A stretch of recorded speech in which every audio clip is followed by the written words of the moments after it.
développe, je le aussi développement, et je pense qu'on va clôturer parce que mon partenaire aussi souhaite rentrer tout de suite.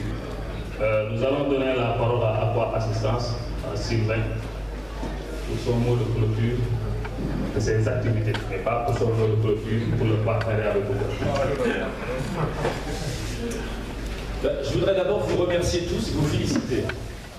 Parce que vous êtes intervenus beaucoup, vous êtes très nombreux pendant ces 2 jours, que ce soit ici, dans la salle, ou dans les 2 commissions, et dans tout ce que vous aviez pu dire à l'évaluateur dans le cadre de ce rapport qu'on nous a donné hier, et dans le cadre du rapport d'évaluation.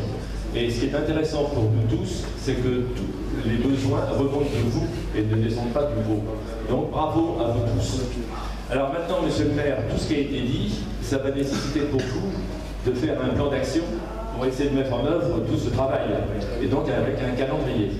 Mais moi je voudrais juste, pour finir, revenir sur l'urgence numéro 1, qui me paraît être primordiale, parce que cette urgence numéro 1, si elle n'est pas mise en œuvre dans les plus brefs délais, le système risque de s'arrêter. Ça veut dire qu'il faudra que dès demain matin, le directeur du service technique qui s'occupe de faire la révision et la remise en état du tracteur pour que le tracteur puisse circuler, que vous puissiez contacter le PNGD ou une entreprise privée pour, dans les prochains jours, repousser tous les déchets au fond de la décharge pour que le tracteur puisse accéder. Que vous puissiez contacter le PNDG ou une entreprise privée pour nettoyer tous les environs et l'intérieur des dépôts relais, pour que ces dépôts relais puissent être reconstruits. Donc je pense que si tout ça est fait dans les plus brefs délais, le système va pouvoir continuer. Si ce n'était pas le cas, je suis inquiet pour le futur. En tout cas, je considère que ces 2 journées ont été très instructives et productrices de plein d'idées. Bravo encore et merci, mais j'espère être tenu au courant à Paris de l'évolution de ce chantier pour voir quelles décisions nous pouvons prendre. Merci. Nous allons donner à Auguste pour son mot aussi.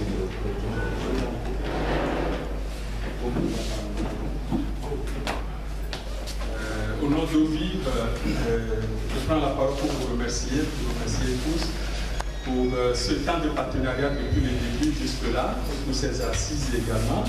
En quelque sorte, je dirais plutôt un bilan, une évaluation de nos parcours ensemble. Et ce que je retiens, c'est que nous avons une population engagée qui veut améliorer son environnement, son bien-être. Ça, en tout cas, c'est clair. Peut-être qu'il manque encore des moyens et il faut accompagner. Ce que je note également, c'est qu'au niveau de la commune, il y a bien sûr la volonté, mais il va falloir beaucoup plus d'engagement encore. Mais tout ça, ça nécessite encore peut-être un accompagnement, renforcer le partenariat entre nous tous, et nous étant un trait d'union entre la commune et ses partenaires, nous sommes disposés, nous sommes ouverts à accompagner si vraiment nous sommes sollicités, si la commune sent effectivement notre valeur ajoutée. Nous voulons remercier les services techniques qui nous accompagnent tous pour leur rôle, même si ça fait partie de leur mission. Quand même, ils sont à côté de nous et nous accompagnent conformément à la politique nationale en matière de gestion des déchets. En tout cas, nous vous souhaitons beaucoup plus de courage. C'est un regard dans le rétroviseur. Ce qu'il faut maintenant, c'est voir nos insuffisances, les convertir pour pouvoir avancer et rendre meilleur Koungheul. Je le dis encore, Koungheul propre pour nous tous, avec les conséquences heureuses de bonne santé, de bien-être, de durée de vie, d'espérance et de développement pour d'abord Koungheul émergent, pour un Sénégal émergent. Merci beaucoup. Merci beaucoup. Nous allons donner à présent la parole à nos amis de Pointe-Noire. Bien, écoutez, tout d'abord, je vais vous féliciter toutes et tous. Bien sûr, les comités de salubrité, les associations présentes, les citoyens qui sont investis, mais aussi l'ensemble des institutions qui participent. Il y a quelques années, quand on a commencé à travailler ensemble ce projet, je ne pensais pas qu'on se retrouverait en un si court temps en capacité d'être mobilisé comme c'est le cas aujourd'hui. Et ça, c'est primordial parce que depuis le départ, nous avons dit, et nous croyons à une idée, c'est que si les populations ne prennent pas leur destin en main, rien ne changera et rien ne pousse à ce que ça change au quotidien sur les questions de salubrité. Et là, ce qu'on sent, qu'on ressent, c'est cette mobilisation importante. Et en plus, une mobilisation importante, et je crois qu'un des mots d'ordre de ces questions-là, c'est Kungl, ville intelligente. J'aime de dire Kungl, ville et population intelligente. Parce que ce que nous avons fait pendant 2 jours, c'est cela, c'est que nous avons essayé de mettre en tas d'une façon très lucide tout ce qui fonctionne et aussi tout ce qui ne fonctionne pas. Mais ensemble. Et on ne gagnera la bataille de la pauvreté que par la participation des citoyens et des habitants. Et c'est ce que nous avons vu et nous pourrons témoigner aux citoyens de Fontenay. Vous savez, des bonnes idées, des gens qui ont plein de bonne volonté, on a plein d'exemples en tête, mais qui n'aboutissent pas forcément à des choses qui fonctionnent. Souvent parce qu'on ne fait pas avec les citoyens, on fait à leur place. Or là, on voit bien que cette dynamique, elle y est. Et si je dois retenir un mot de ce que j'ai vécu dans les 2 jours qui viennent de s'écouler, c'est le mot dynamique. Il y a une dynamique qui est créée. Jusqu'où elle ira, on ne sait pas. Parce qu'il y a des graines de sable. Ou comme disait mon ami Michel Tabanou, il manque un petit peu d'eau et un petit peu de gasoil pour que la voiture fonctionne, le moteur fonctionne bien. Est-ce qu'on va y arriver? Je ne sais pas. Mais ce que je sais, c'est qu'il y a des choses qui fonctionnent. Et je dirais que nous allons maintenant rentrer, avec les difficultés, mais aussi avec les avancées, nous allons rentrer dans une nouvelle époque pour ce projet. Parce qu'on n'est plus dans le projet, on est dans la réalisation. Et maintenant, la nouvelle étape, c'est que vous allez prendre vos affaires en main. C'est-à-dire que l'apport de la coopération du Nord va maintenant s'estomper au profit du fonctionnement sénégalo-sénégalais. C'est-à-dire que l'ARD va prendre petit à petit le relais avec les institutions locales pour continuer d'assumer avec le service d'assainissement dont on a longuement parlé, où je crois on a maintenant bien capté, bien vu les difficultés qui existent, mais maintenant vous allez pouvoir avancer à votre rythme. Et vous allez aussi continuer d'élaborer et d'essayer d'avancer sur le chemin de la propreté sur la ville. Je me permettrai de vous alerter juste sur un danger, et pour une fois c'est les Québécois qui vont le dire, c'est que, attention que vous n'ayez pas l'heure et nous le temps.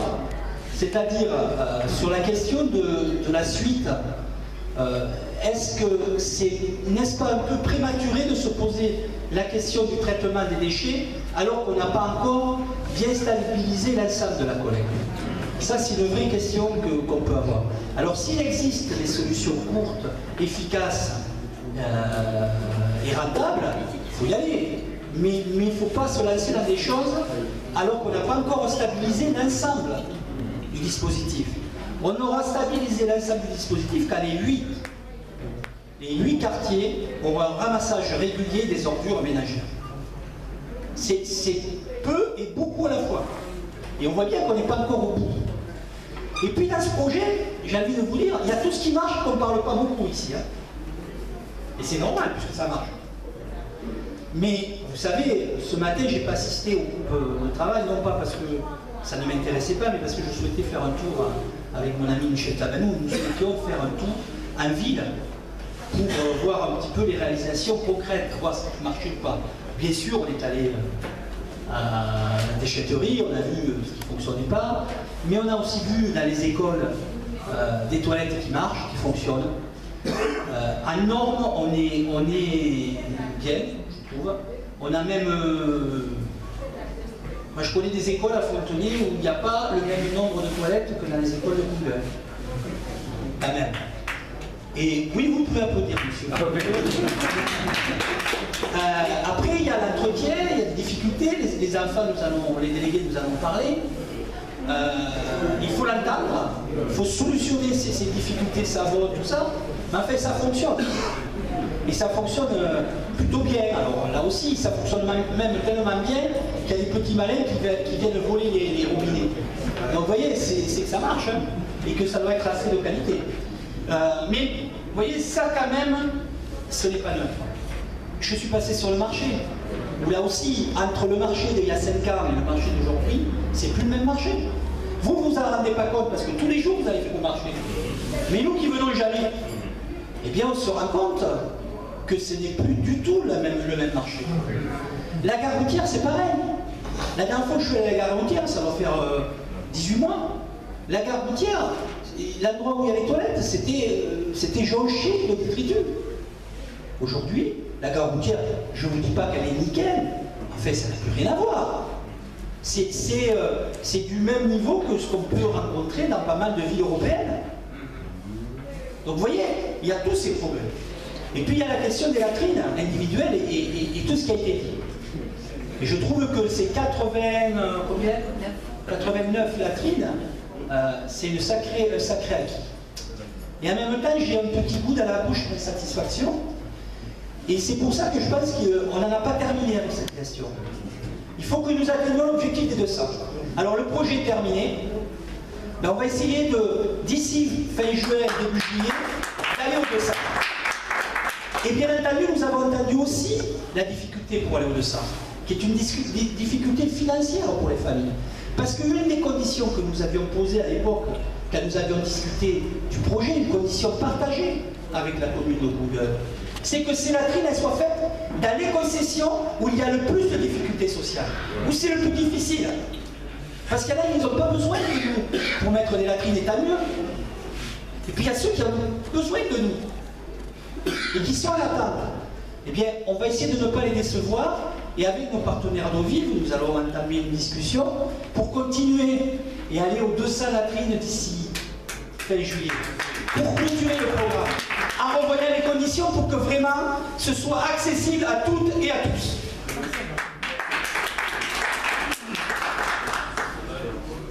Je terminerai juste par un mot très important. Je l'avais, je crois, déjà cité, alors ça va peut-être être répétitif pour certains dans la salle. Mais je trouve qu'avec ce projet, une nouvelle fois, il faut que nous allions dans le sens de ce que nous a appris un grand homme africain. Je voulais dire Thomas Sankara, qui nous a dit et expliqué que la seule aide qui vaille, c'est l'aide qui nous permet de nous passer de l'aide. C'était le cri à l'époque au Burkina Faso de Thomas Sankara. Eh bien, je crois que nous nous inscrivons dans cette lutte-là. Et maintenant, j'ai envie de vous dire, à vous de jouer sur ces questions d'assainissement.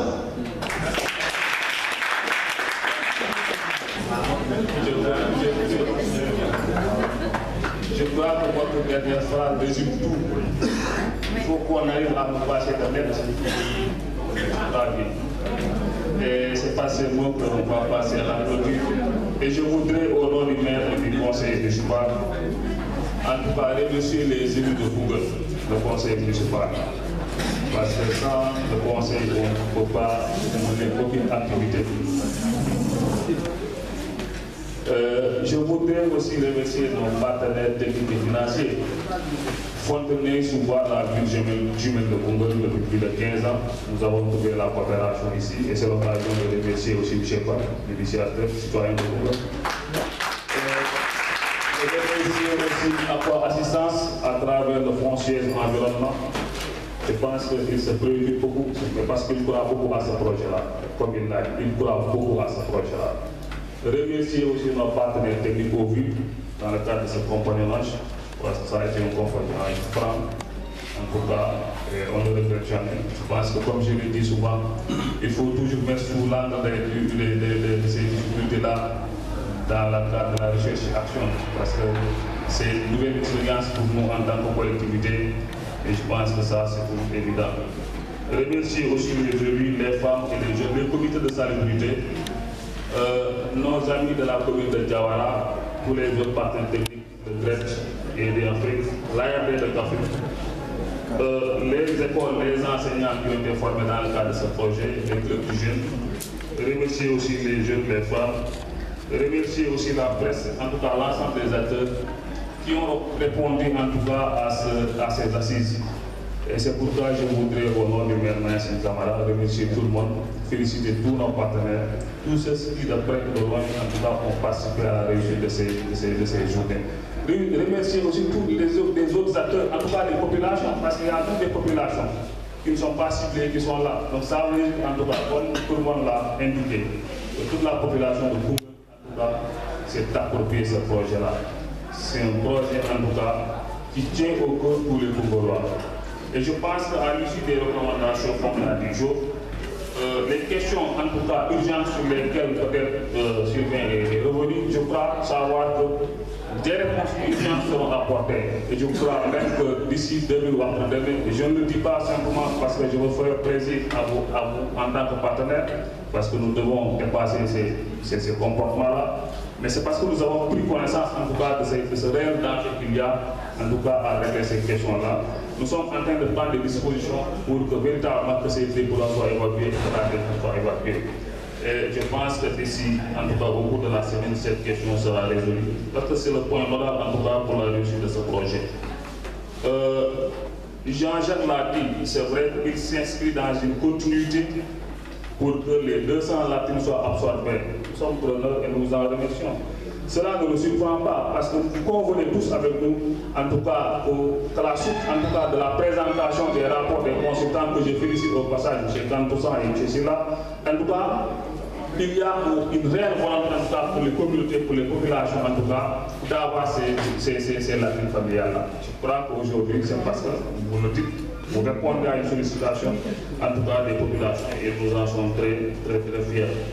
Donc, je crois qu'aujourd'hui, nous sommes très contents. Parce que ces assises nous ont permis de passer, en tout cas, pour écrire beaucoup de questions. Et toutes les recommandations qui sont issues feront l'objet d'un plan triennal budgétisé annuel. Nous allons travailler là-dessus avec les acteurs et nous allons soumettre en tout cas l'ensemble des recommandations au conseil municipal. Et nous allons essayer de voir, nous allons proposer au maire, au conseil municipal extraordinaire sur la question de ce projet, sur ce projet-là, pour pouvoir en débattre et en tout cas tirer en tout cas tous les enseignements. Le conseil a tellement compris que dans le cadre du budget 2016, en tout cas, il s'est engagé à soutenir beaucoup d'actions. Il y a certaines des recommandations qui ont déjà trouvé réponse dans le cadre du budget de 2016, comme la question de la sensibilisation des relais, la question de l'accompagnement des comités de salut. Ça veut dire que nous avons pris connaissance de ces questions-là et nous allons continuer en tout cas le carburant et j'en parle. Et même la prise en charge en tout cas des ressources humaines. Je le dis et je le répète, le service technique, encore une fois, c'est un ensemble d'acteurs composé de personnes qui sont là au niveau de la commune de Koungheul. Cela ne se résume pas à une seule personne. Donc c'est un service qui est là et tout le personnel de ce service est pris en charge par le budget de la commune. Donc c'est pour dire qu'aujourd'hui l'engagement et la volonté manifeste de la commune est là et elle restera là en tout cas pour une gestion en tout cas appropriée de ce projet-là. Tantôt quelqu'un a parlé du programme biogaz. Nous sommes en train de réfléchir avec le programme biogaz et nous pensons qu'il sera expérimenté dans le cadre de la mise en service des nouveaux abattoirs municipaux. Je crois que le projet en tout cas est en cours et nous sommes en train de réfléchir là-dessus avec nos partenaires.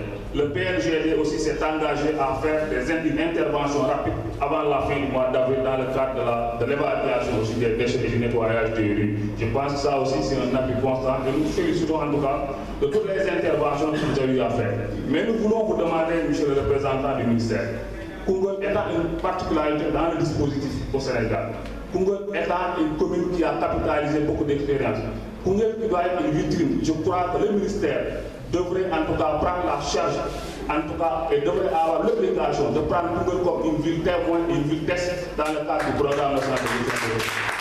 C'est une forte recommandation que les élus ont exprimé, que les populations de Koungheul ont exprimé. Ce qui se fait à Dakar mériterait d'être fait à Koungheul. Parce qu'il y a les ressources humaines, il y a la disponibilité, il y a la volonté. Nous vous demandons de porter ce message à l'endroit du ministère et que dans les prochains jours, qu'on puisse en tout cas travailler dans une dynamique de partenariat gagnant-gagnant. Je voudrais terminer par remercier en tout cas IED Afrique qui offre une opportunité de financement. IED Afrique est une ONG reconnue en tout cas au Sénégal qui fait beaucoup dans la recherche d'action.